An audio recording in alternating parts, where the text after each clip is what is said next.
नमस्कार दोस्तों, आज का खुलासा न्यूज में आपका स्वागत है और आइए डालते हैं एक नजर 21 दिसंबर की खबरों पर।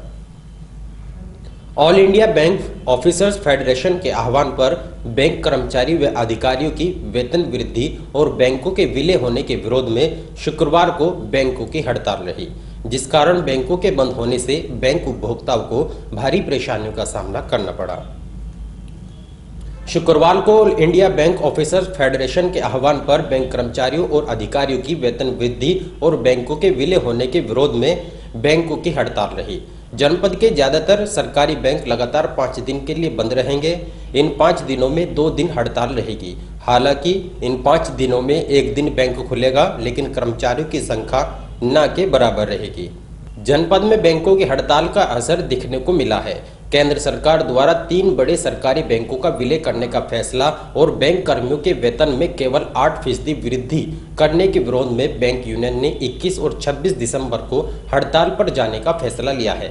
बता दें कि पहली हड़ताल 21 दिसंबर और दूसरी 26 दिसंबर को होगी। पहली हड़ताल का आयोजन all India bank officers federation के किया है, जबकि दूसरी हड़ताल का आयोजन यूनाइटेड फॉरेन बैंक यूनियन ने किया है।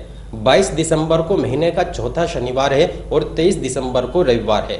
25 दिसंबर को क्रिसमस डे की छुट्टी रहेगी।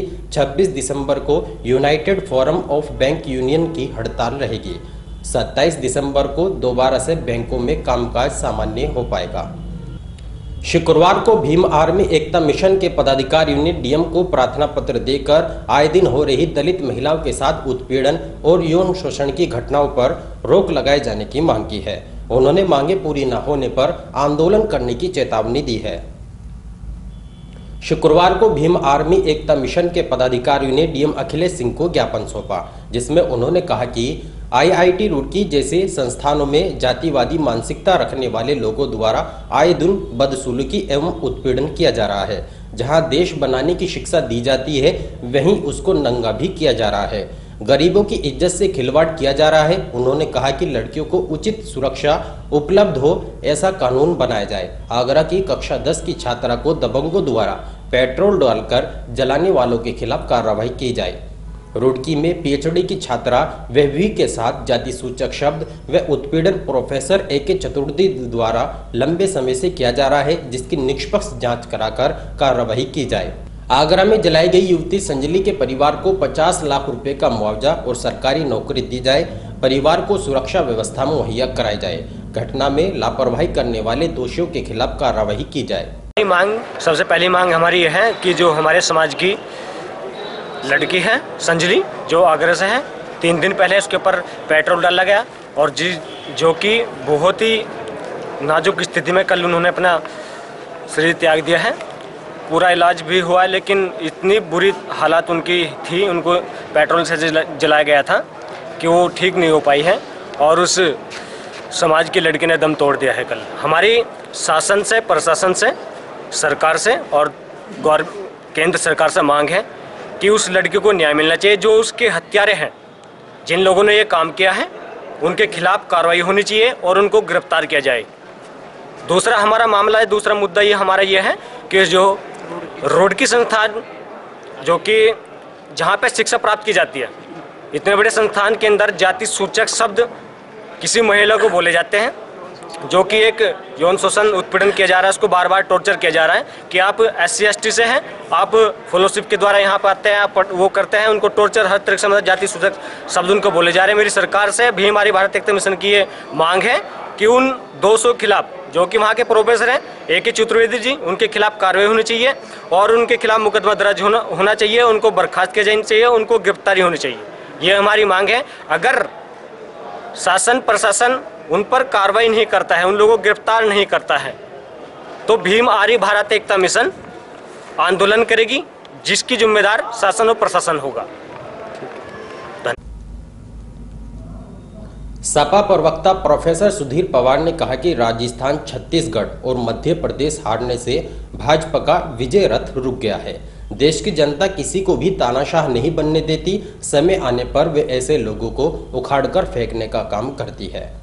शुक्रवार को समाजवादी पार्टी के प्रवक्ता प्रोफेसर सुधीर पवार ने कहा कि किसान मसीहा और भूतपूर्व प्रधानमंत्री चौधरी चरण सिंह की 116वीं जयंती के अवसर पर शामली के कैराना रोड स्थित जेजे फार्म में किसान परिचर्चा का आयोजन किया जाएगा, जिसमें किसान की आर्थिक, सामाजिक एवं राजनीतिक स्थिति पर विचार विमर्श किया जाएगा।